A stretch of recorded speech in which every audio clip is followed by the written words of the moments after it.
back to this Real America's Voice news break. I'm Terrence Bates. The details for the upcoming National Defense Authorization Act are out. The nearly $900 billion measure is about $8 billion more than what President Trump was calling for.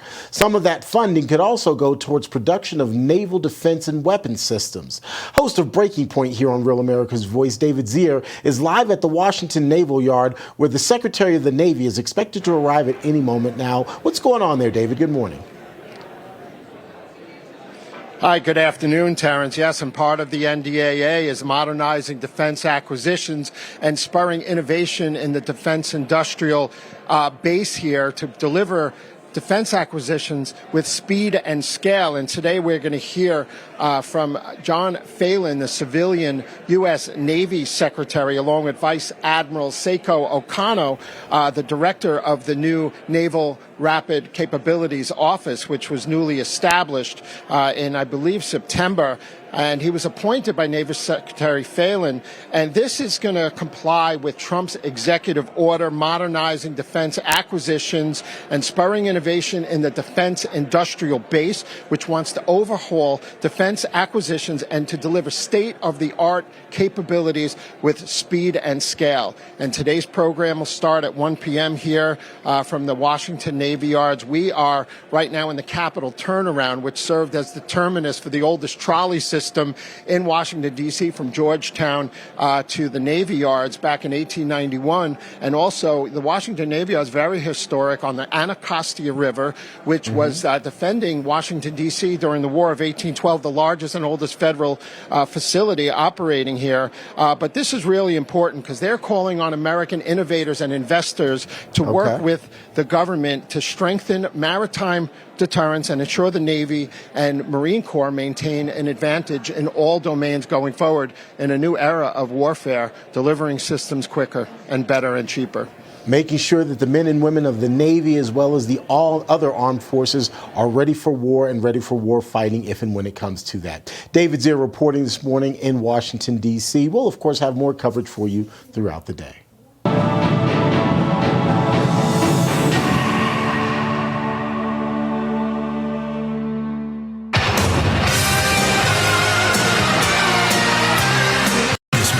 Will not be silenced. You're listening to the Charlie Kirk Show. All right, guys. Gonna have a UVU story that you're not gonna want to miss in just a second. But first, I want to tell you guys about Patriot Mobile. So listen up. For a limited time, Patriot Mobile is running their Red, White, and Blue Friday promotion. Your once-a-year chance to get a free smartphone just for switching to America's only Christian conservative wireless provider. A brand new phone, absolutely free while supplies last. So for over 12 years, Patriot Mobile has defended faith, family, and freedom while giving you the same or better premium coverage on all three major U.S. networks. Unlimited data, mobile hotspots, international roaming, they do it all. When you switch, you never sacrifice quality or service. That's the main thing. Hundreds of thousands have joined the movement because every bill supports the First Amendment, the Second Amendment, the sanctity of life, and our veterans and first responders. Switching is easy. Keep your number, keep your phone, or upgrade to that free smartphone today. Their 100% U.S.-based support team can activate you in minutes, so go to patriotmobile.com/Charlie. That's patriotmobile.com/Charlie, or call 972-PATRIOT and use promo code Charlie. Don't wait. This limited time offer won't last. That's patriotmobile.com/Charlie, or call 972-PATRIOT with promo code Charlie. Join and make the switch today. Portions of the Charlie Kirk Show are proudly brought to you in part by Patriot Mobile. All right. Very, very excited about this next conversation because it's so important. We're going to be welcoming Caleb Chilcott. He is the UVU chapter president for Turning Point USA there in Utah. Of course, that is where Charlie was assassinated on September 10th, and Caleb has been an absolute rock star, and actually met him briefly over the weekend at the gala. So welcome to the Charlie Kirk Show, Caleb. It's an honor to have you here. Thank you guys. Thank you guys so much. This is a real honor. I'm super excited to be here. And just in case people are wondering, Caleb, you are from Australia. That is an accent that they. That's why his hair detecting. is so poofy. He's actually upside down. Yes, you are. Yeah, I'm on the ceiling right now. Yeah, exactly. So I spent about a lifetime there. Yeah, absolutely. Well, it was great meeting you briefly. You were absolutely phenomenal at the gala. You said a few words. Thank Why you. don't we start there before we get into this story? We've got 10 minutes in Yeah. this segment. Um, Tell us about the chapter in the aftermath of what happened to Charlie there, and tell us, how are you doing? How is the chapter doing? How are the students doing? Yeah, it's been honestly incredible. Our chapter was a small, probably about 100 active members. I would get about 20 people maximum per event. But then after Charlie's death, we've just seen an explosion in activity.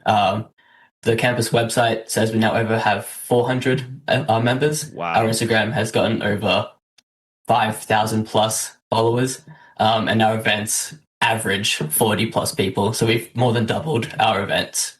That's phenomenal. And how are the students doing though? I mean, some of Yeah. some of you guys. I mean, you were the last students to get pictures with Charlie. I mean, it was incredibly traumatic. It's still traumatic for so many of us. And I have worried about some of you guys at the campus level there, because it was, an unthinkable thing happened right in front of you. Yeah, thankfully, the students have been doing really well. The UVU did offer free mental health services and other facilities to kind of help us out, deal and process what we all witnessed. But the students, they're fired up. My students, they're ready to keep marching forward. Our chapter is becoming a stronghold, and it's going to be a legacy that is going to last a lifetime. Yeah, wonderful. Well, in talking about legacies that are going to last a lifetime, so as soon as this happened with Charlie, there was talk of a Charlie Kirk Memorial on campus. And unfortunately, that is now coming into question. Let's go ahead and play this cut really quick, 2:14.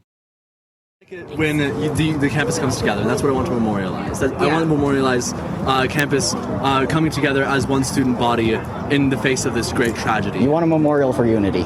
Yes, exactly. Because unity died on September 10th, not Charlie Kirk. Yes. Okay, so they, instead of a Charlie Kirk Memorial, they want a unity memorial. Blake, does that make any sense at all? I guess we'll have unity between the side that was fired upon and the side that fired, I suppose. Please help make sense for this. What is actually happening on campus, and is this unity memorial in place of a Charlie Kirk Memorial actually gaining any traction here, Caleb? I'm not too sure about that, to be honest. This is definitely a case of the loud minority versus the silent majority. I haven't met a single student, and we talk to hundreds of students each week, who want a unity memorial. Everyone I've talked to want something to honor Charlie, under what he stood for. It's just this small, very small, but super loud voices that are what we're hearing right now across the country and the campus. Well, but don't they realize that this would be burying the truth of what really happened? This would be a disgrace to the tragedy that unfolded at that campus to call it anything other than the Charlie Kirk Memorial. And, it's, cannot say this enough, an indoctrinated leftist murdered Charlie Kirk in cold blood in front of all of us. There's no unity with that. And Charlie gave his life for free speech for this country. I can't think of anything more insulting than taking Charlie's name off of a memorial and putting in its place some left-wing deranged unity project or whatever that is. So, Caleb, are you telling us that this is not gaining any real traction? Have you talked to the administration? Have you talked to anybody at the school that has any authority over this? Yeah, I've talked to a couple of the people on the memorial committee. Thankfully, it's very reassuring that about 90% of them have come to me and told me they are huge Charlie Kirk fans. They loved what he stood for. They love the message that he preaches. So that gives me some hope. But the real issue for me is that there's no traction. The last I heard was about a month ago, where they took a tour of the courtyard, and the next time they're meeting to discuss the memorial is going to be sometime in January. So the process is taken very, very slowly. But from what I've seen, the people who are constructing this memorial, we're in good hands. That's good. Do you just worry that pushing it back, the goal is to just, the process is the punishment, delay it out, keep it from happening. Yeah, that's what I would be worried thinking about that. If you can push it out long enough, the people who were directly affected have graduated. And the further away from the event that you get, the more leverage they're going to have if there is some sort of slow walk attempt going here. And that is one of my biggest concerns, is that with how long this process is taking, that the people who are fired up, who want to honor Charlie the right way, because of how long this is taking, their voices are going to die down, and this loud minority, they're just going to keep on getting louder. And I fear that that's going to influence the committee. So what I've been trying to do is kind of be whispering in their ears, just to make sure they're still on the right direction, and that they're not going to honor Charlie's name in a very underwhelming way. Yeah, and I'm glad you're doing that, Caleb. And you got to let us know if we need to do anything to help spread the word there, because if they do this, it will be if they attempt it in any serious form, it is going to be an outrage of epic proportions, and we will absolutely get loud, because I would say the least that this campus could do or should do for the biggest, highest profile political assassination since the 1960s in this country is to at least memorialize it properly with the actual person whose life was lost and taken. I don't know. Can you describe, do you know, assuming they don't sabotage it, is there a concrete vision for what it might look like that we can anticipate? Not yet. I know one of the memorial committee members is a Utah senator, Senator McKay. He proposed a bench with a Bible and a microphone on it, with Charlie's initials on that. But other people really want a statue of Charlie, a bust of Charlie, a plaque, like literally anything, and we've heard nothing. We've had no concrete plans right now. You know what it should be? Here's my vote. Just throwing out an idea here. Erica loves this picture too, of Charlie throwing out that hat that day. She posted it with the freedom shirt and the hat coming out of his hand right where he did that. That would be a good that would be amazing. I'd be torn between that and him, at the table, prove me wrong, with the microphone in hand. That would be good ready to debate. Both would be a very good image to me. Yeah. So Senator Mike Lee from the great state of Utah has chimed in here. He says creating a memorial to unity at UVU instead of a memorial to Charlie Kirk would insult Charlie's memory, family, and supporters. 1,000% agree. It also downplayed Charlie's legacy and ignore what led to his assassination. The supposed call for unity comes across as hollow and manipulative. I would say just really gross. And we're not going to fall for it. So I would say, keep us posted on this, Caleb. As soon as you hear stuff, please let us know. Please let Field Team know. If anything goes squirrely, please let us know. I just want to take the last 2 minutes in this segment real quick, Caleb. You experienced something. I've said many times I'm so grateful I was not there that day. Unfortunately, Blake was. And also fortunate. I'm glad Charlie had his team around him in that sense. But you were there. How has this changed you personally? It's fired me up. Like I said at the gala, this is a realization I had that this is real. Things like this that happen in our country, and it's just motivated me more to preach the right message across not only campuses but across the world. I'm fired up, and I don't think the spark is going to die anytime soon. That's great. And we're hearing that, by the way, across the country, just so everybody's aware. It's like the chapter meetings are exploding with people.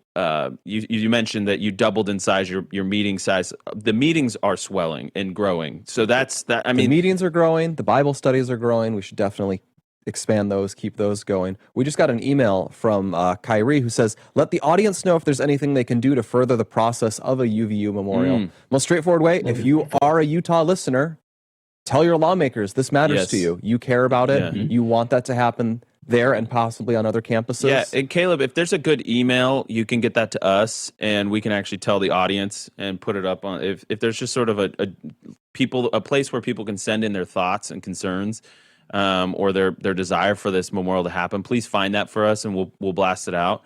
And absolutely. Yeah, we want people to let their voices be heard and say we want to honor Charlie the right way here. Don't skim around it. None of this unity stuff. Don't give in to the leftist voices on campus. Caleb Chilcott, the president of our TPUSA UVU chapter. Caleb, you're doing a great job. Please keep that spark alive. You are important. Your story is important. You have a place in history now, as a matter of fact. And so please guard that preciously. Well, thanks for Absolutely. making the Thank you, time, my guys. friend. All right, we'll see you soon. All right, we'll be right back.